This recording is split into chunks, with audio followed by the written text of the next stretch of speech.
Welcome to this video on the hardest questions on P1. These are the June 22 paper and the October 22 paper. I'd previously done one with January 22. Now, before we get started, if you would like to consider, helping me out a little bit, please consider joining as a member. Even if it's just for 1 month, 2 months, if you can, just give me a little bit towards making these videos and I'd really appreciate it. Now, without further ado, let's get started. Okay, so this is question 8 of the June 2022 paper. And we've got a ceiling fan, so we're looking at arc length, sectors and so on. So O, A, B, O. So this little section here has radius 9. So this is 9 there, 9 centimeters. Then OB, CDO. So OB, CDO has radius 84 centimeters, so this is 84 centimeters. Given that the arc length AB is 15 centimeters, so this is 15 centimeters. Show that the length of CD, which we want to find up here, is 35.9 centimeters to 1 decimal place. Also, angle AOD, so this angle here is 2/3 pi. So this angle here is 2/3 pi. Okay, so what we need to do is we need to split this up. So if I look at this section here, call that theta and call that angle alpha, then theta plus alpha equals 2/3 pi, and we can find theta from the information we're given, which will give us alpha, and then we can get to our answer. So arc length equals r theta. Arc length of 15 centimeters equals 9 times theta. So theta is 15 over 9, or 5/3. Now alpha will be 2/3 pi minus 5/3. Just from this, the alpha plus the theta equals to the 2/3. Now we can go ahead and work out this arc length, because there's the sector there.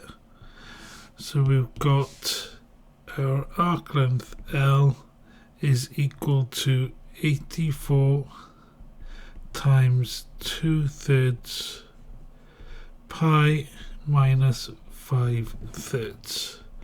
And make sure you write that or use the whole value of this, not a rounded off value from this step. So don't put this into decimals and round it off. Use the full value in this final step. And that then is 35.9291 and so on, which is 35.9 to 1 decimal place, which is what we were requiring. Okay, so useful steps here, and what it does mention in the examiner's report was that this was well attempted, but lots of people truncated or rounded their value of the angle before using it at the end. Okay, so that was a mistake that was made in this first part, but otherwise the first part was generally well answered. Now part B, we're going to find the perimeter of the fan. If I go ahead and look at this, so this is the kind of section that we're looking at. So we're going to take this arc length here. We're going to need this length, and then this length. Okay. And then we can multiply that by 3. Alternatively, we can go with 3 lots of this length, then 3 lots of this length, and then 6 lots of this length. Okay, so that's an alternative method, which I think I will probably use. So the perimeter is 3 times 15 plus 3 times,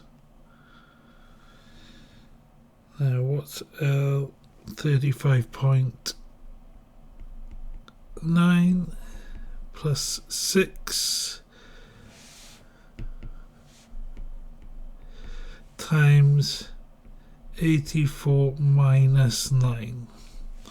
And you've got to remember this 84 minus 9 because the length of this, or if we look at OD is 84, but from here to D is what we want, and this radius is 9. So we need to make sure that we factor in the 84 minus 9 there. And that comes to 602.7875 and so on, which doesn't give us, to the nearest centimetre, so 603 centimetres. Now part C is find the surface area of the fan. So we're going to split this up into sections.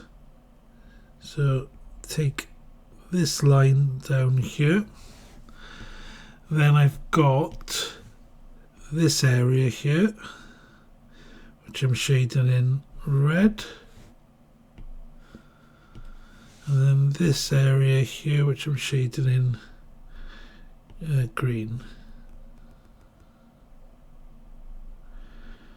Okay, now I've got 3 of each, haven't I? So this area will be here and here, 2, 3, and then 1, 2, 3. So I can find this area of both of these added together, times it by 3, or find the area, times it by 3, find the area, times it by 3, and add them together afterwards. Okay, now for this I'm going to need the angles, which we worked out in part A. So the angle here is 5/3. And the angle in there is 2/3 pi minus 5/3. Now, area of sector OAB is a half r squared theta. So it's a half times 9 squared times 5/3. Which is 67.5 centimeters squared. Then area of OCD.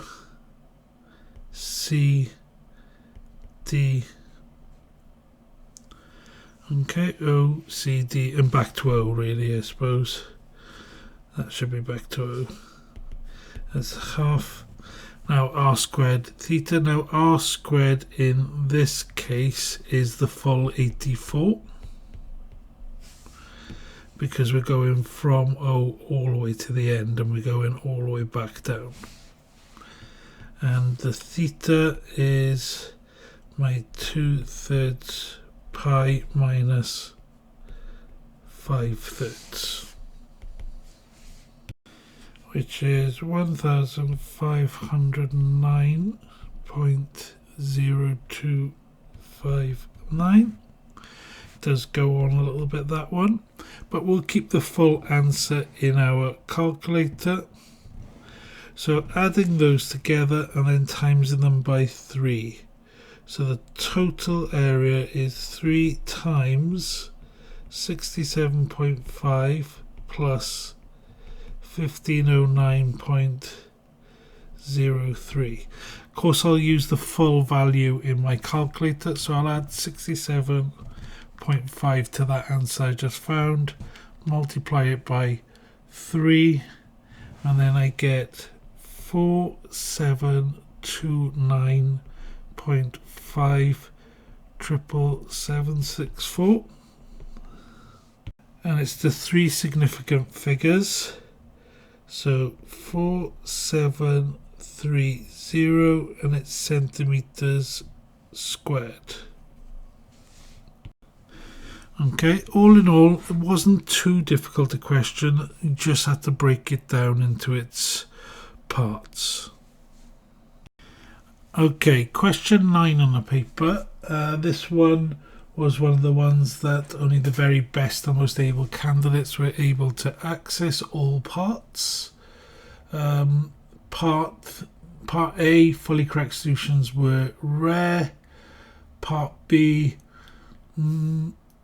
successfully answered quite a bit of part B, and then part C, the majority of candidates scored no marks in that part. Okay, so let's get into this question. Now, sine 180 minus alpha, so sine 180 minus, I'm going to call this theta at the moment, is the same as sine theta. Okay, you just have to think about your cast diagram. If you don't, you should learn this because these are quite important facts. But your cast diagram, there's your thetas. So if you give theta a value, for example 30 degrees, and then this one is 180 minus 30, so 150, and you can put it into your calculator and check that it is the same. Okay, but that is exactly the same answer. Sine of 180 minus theta is sine of theta. So if we look at first part, 2 sine 180 minus alpha, that's going to be equal to 2 sine alpha. And sine alpha is p, so that's going to be equal to 2p. So that's the first part done. Now, part 2, sine of alpha minus 180. Again, this is one that you should learn, but you can also figure it out. You can figure it out from the graph, but I just prefer to use the cast diagram. So say this is theta again. So we go to theta, which is here. And then theta minus 180. So we take it away 180. So we end up over here.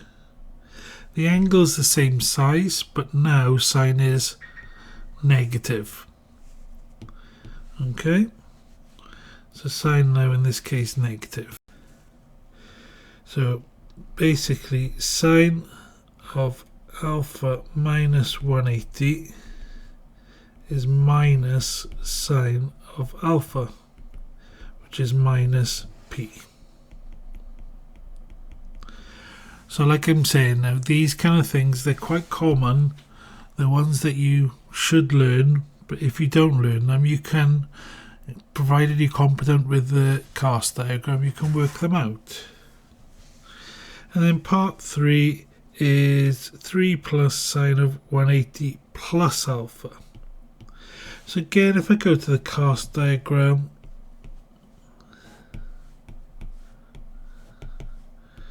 say this is alpha here, It's 180 plus alpha, so we end up here. Okay, 180 plus alpha. So starting off at 0, 180 plus alpha. So that's my alpha, and this is 180 plus alpha. That's the size of that angle there. Okay, and that's minus alpha, because sine is minus in this section. So getting rid of that, we have 3 plus sine of 180 plus alpha,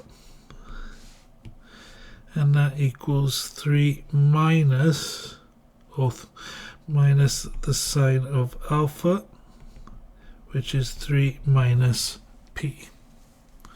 So those are the first 3 parts done there.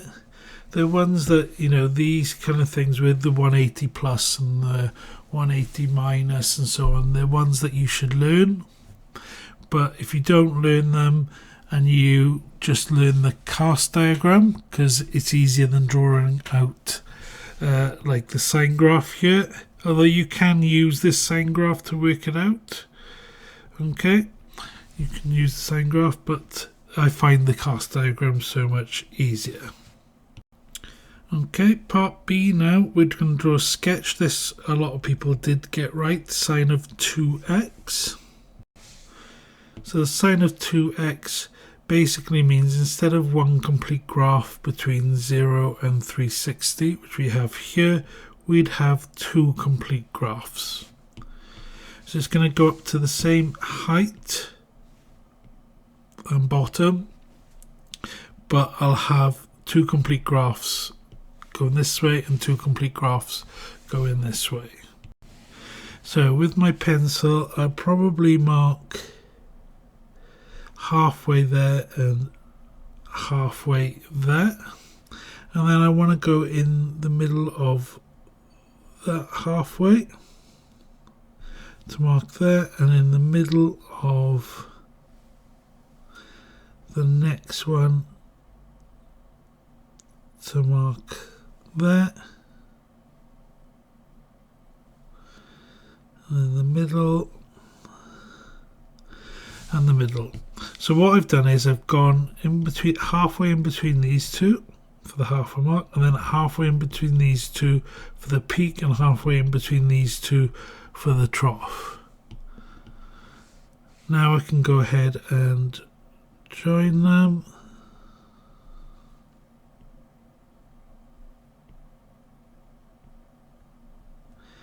Be a little bit easier with your pencil on a piece of paper, and then I need to draw the same going the other way, and we get something like that. Although mine's not very smooth, but with your pencil just smooth out the curves, and then as long as you've got them in the right place, the kind of the correct shapes, heights, and the scaling, you should be correct with that one. Now, part C says, hence find in terms of alpha the x coordinates of any points on there. So we just drew sine 2x, and that equals p as we're told down there. So sine 2x equals sine alpha, 2x equals alpha, x equals alpha over 2. Now for a second solution, you can take it from the same place, but sine of 180 minus alpha is also p, isn't it? Okay, and you can do this via symmetry, but yeah, 2x equals 180 minus alpha, x equals 180 minus alpha over 2, or 90 minus alpha over 2.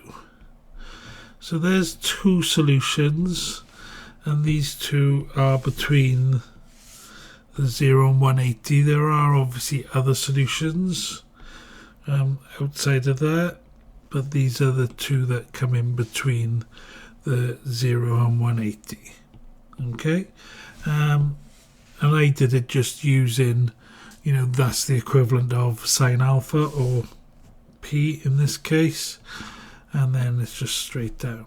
But you can do it via symmetry as well. Okay, so that was question 9. 8 marks in total. I do feel like a lot of people picked up some marks here, but obviously not a lot of them.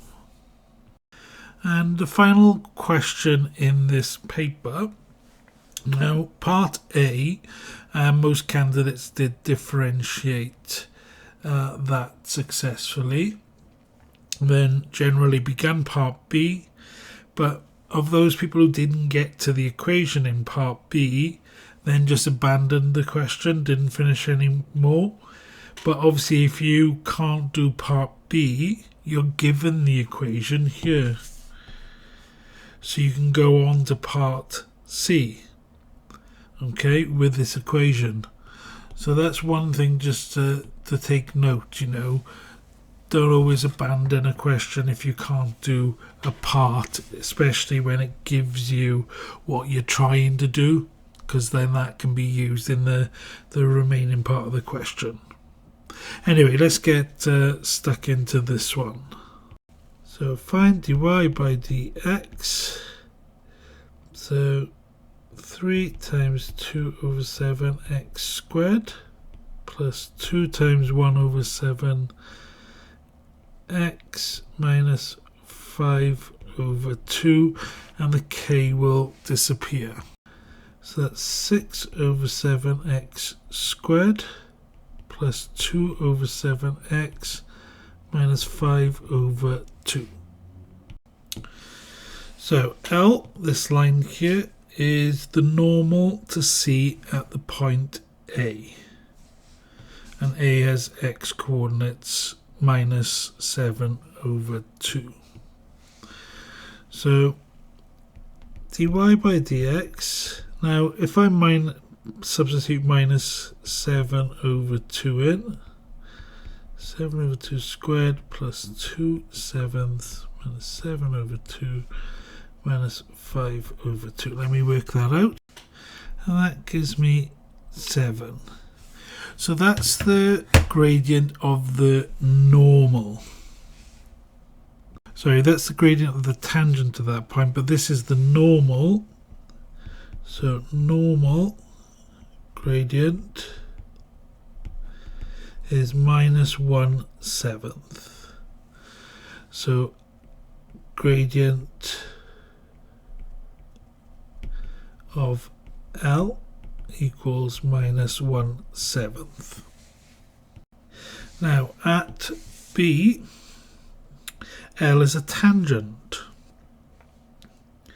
So like substituting in the x coordinates of B into dy by dx and making it equal to minus 1/7 will give me the tangent there. So dy by dx, so the 6 over 7 x squared plus 2 over 7 x minus 5 over 2 equals minus 1 over 7. Okay, so first I'll just multiply by 7, 6x squared plus 2x minus 35 over 2 equals minus 1. Times everything by 2, 12x squared plus 4x minus 35 equals minus 2. Then add the 2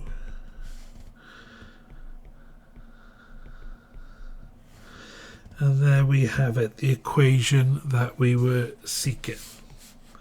Okay, so it's just the same steps, hopefully you followed my steps here, but there we have it. Now part C is hence find the x coordinate of B, justify your answer. So now we've got to solve this equation. So even if you didn't manage to get part B out, you could then just use the equation, solve it for part C. So this factorizes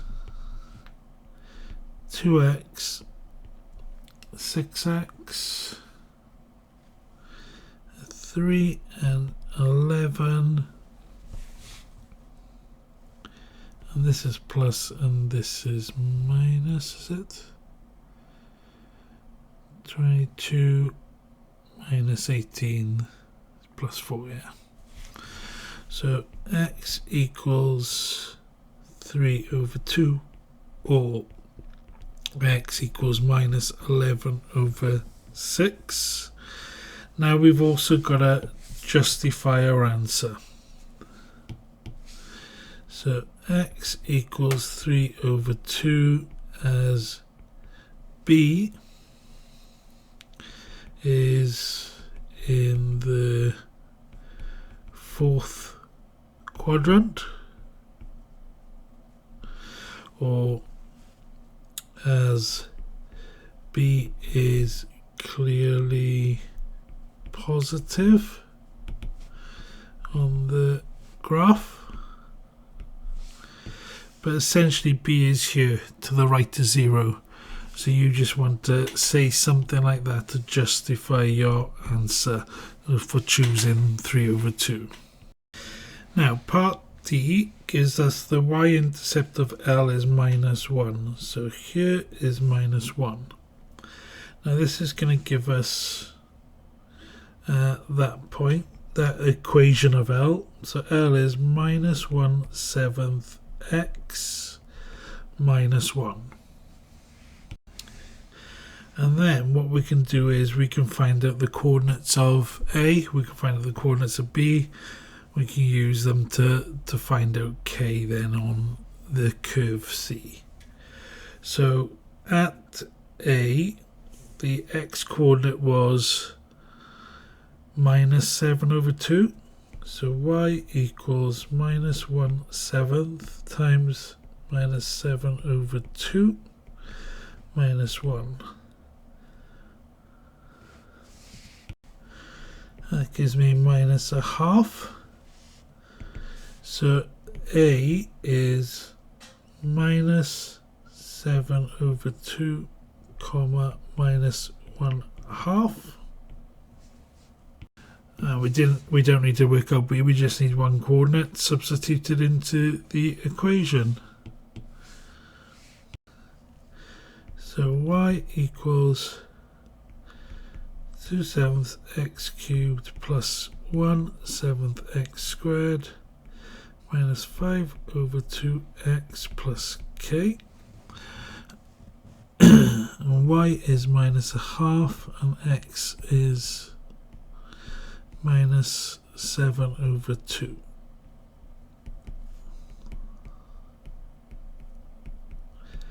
So I'm just substituting these in.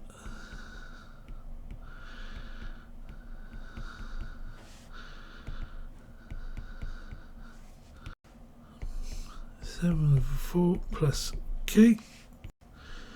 So k equals 5 over 4.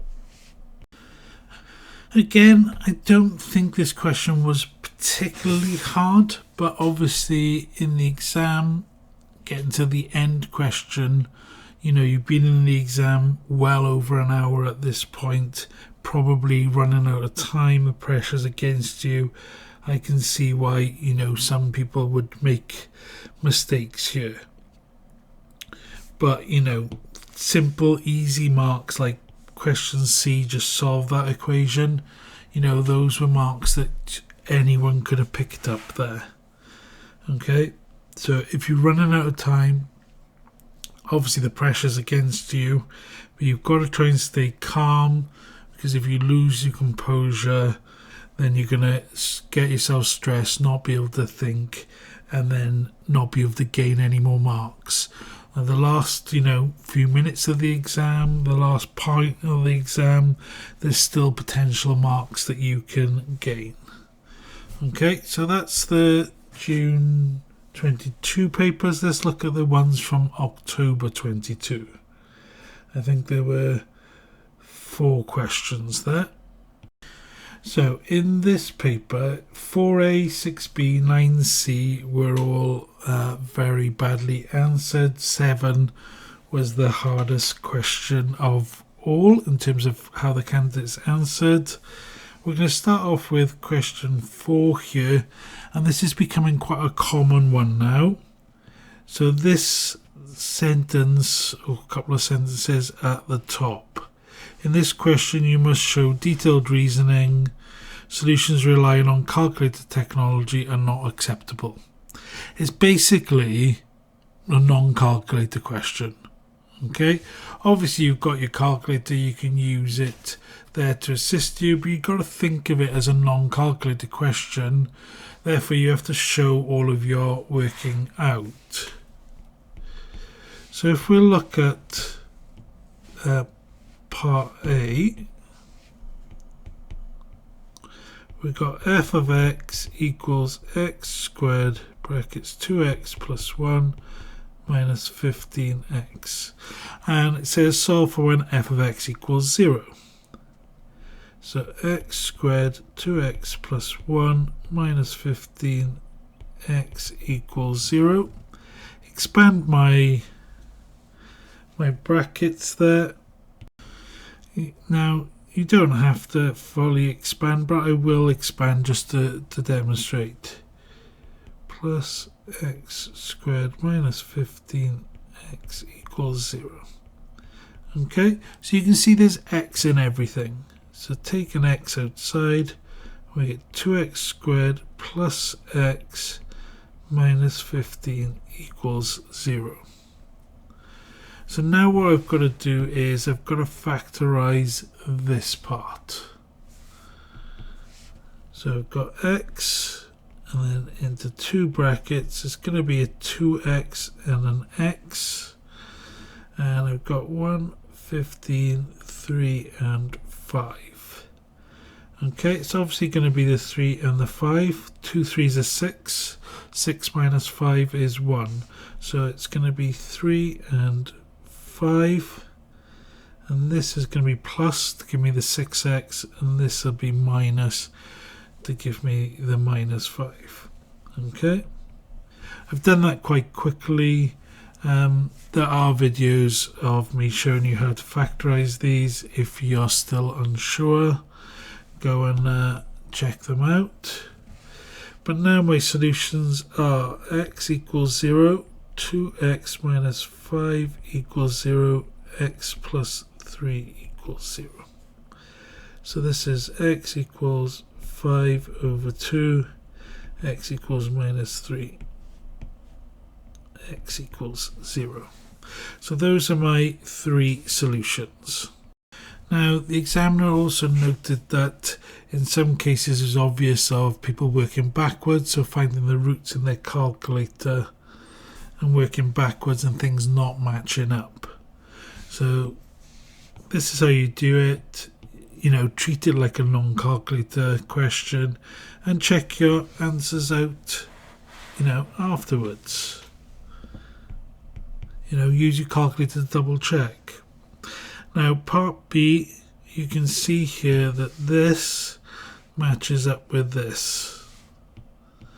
So we've got the y equals the 4/3. That is the same as x squared. Y equals 2/3 is the same as x. That's what we're looking at here.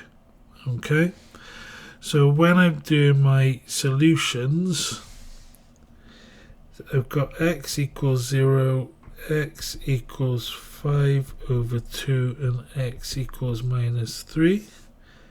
So they become y to the 2/3 equals 0, y to the 2/3 equals 5 over 2, and y to the 2/3 equals minus 3. So this is y equals 0. This will be y equals 5 over 2 to the 3 over 2. So when you're changing the roots, you just swap them round. 5 over 2 to the power 3 over 2 would give you a decimal. This is cubed and then square rooted. So if you think of it, it's 125 over 8 square rooted. And you can put that in your calculator just to simplify it for you if you wish. 5 over 4 root 10. So that's one answer, that's the other answer, and this one doesn't give me an answer because a value to the power 2/3 cannot give me a negative answer there. Now, also just realised that 0 isn't an answer either because of y is greater than 0. Therefore y equals 5 over 4 root 10 only. Okay, so that's the only answer there. Okay, this question again caused some problems. It's just straightforward sketch. So if I look at it, it's a cubic because we've got x here and this bracket squared, so it's going to give me an x squared, and x times x squared is an x cubed. So it's going to be a cubic. It's going to cross when 2x minus k equals 0, so x equals k over 2, and it's going to touch when x plus 4 equals 0, so x equals minus 4. So if I look at my axes for this one, at minus 4 it's going to touch, and then it's going to cross at k over 2. So it's positive, k is positive, this is a positive x cubed cross. It's going to come up, it's going to touch that because of the squared means twice touches. So we go down,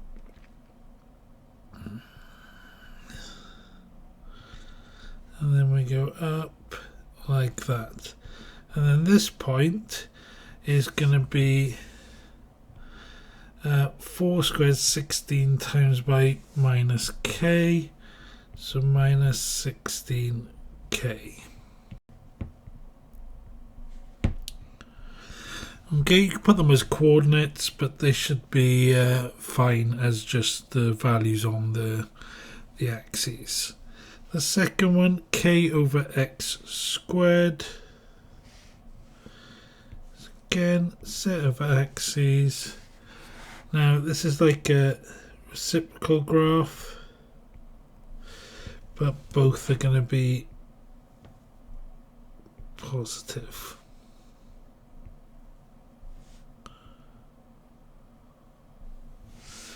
So there we have it. They're both symmetrical. Okay, and done, both positive. And then state with a reason the number of roots when these two graphs equal each other. So this is all on the negative, which is down here, so it's not going to cross this bit.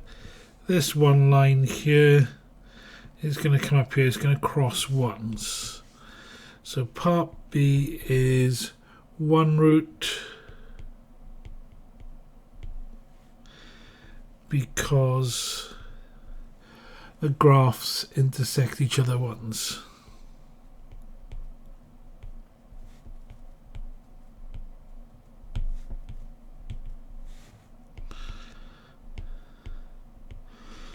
and that should be sufficient. Now, question 7, the one that proved the most challenging on this paper. Only a fifth, so only 20% of candidates got full marks on this one. So while the rest of the candidates did pick up a few marks, like very rare to get full marks on this question. So let's have a look at it. So for part A, we've got to look at when f of x is less than 6. So that's where that line is, 6. So we want to the right there,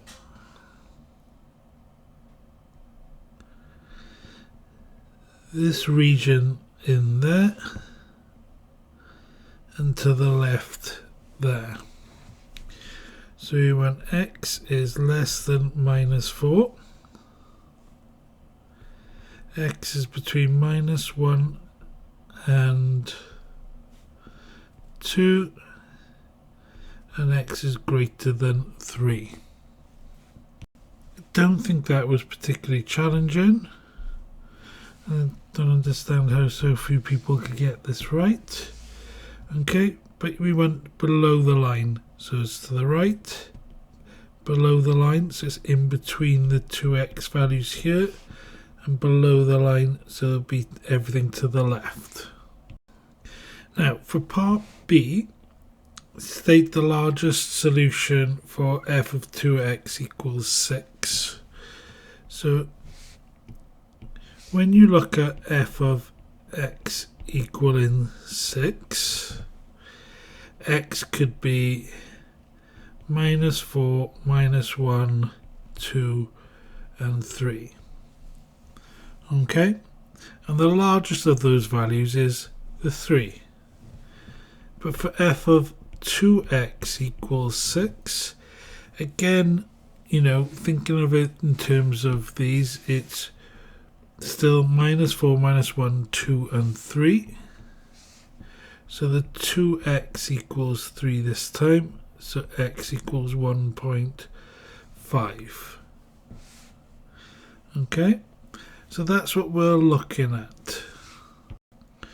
Now, for part C, y equals f of -x. Now that means that you're basically dividing or multiplying all the x values by -1. So the negative x values become positive, positive x values become negative. So that is a reflection in the y-axis. So if we take our graph here and flip it, we get it looking like that. So this point here now is -3, 6, -2, 6. This is 1, 6, and 4, 6. Okay, and that's how the new graph should look. And now we need to find when this is greater than 6. So there's my line at y equals 6. So everywhere above the point is greater than 6. So everywhere above that line satisfies this one. And then x is less than 0, which means to the left of the y-axis. So we went to the left of the y-axis and above this line. So it's this section here. So that's to the right of that value and to the left of that value. So x is smaller than -2 but larger than -3. And because it can also equal 6, it can also equal those two values. So x is greater than or equal to -3, less than or equal to -2, as this is the only little bit that's to the left of y-axis and above the line. Now, in this question, 9C, part C, was generally found to be the hardest one, but the examiner notes that this was another long question at the end of the paper, and there were signs of fatigue from some of the weaker candidates who had very mixed success with this one, and some were left completely blank. So some people perhaps didn't quite get to this question. Some people got to it towards the end, and then it was a long question. Generally, we put off or couldn't concentrate. So, you know, those things did play a part in why this was one of the harder questions on the paper. But let's have a little look at it. So part A is complete the square. I'll just write out the question. So we'll take the half outside.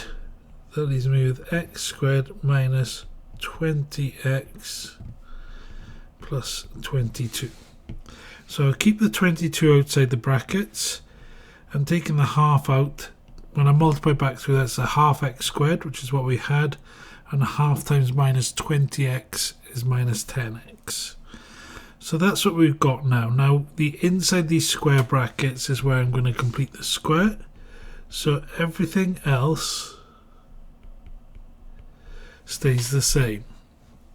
Okay, I'm completing the square. We have x minus 10 squared minus 100, because it's minus 10 squared.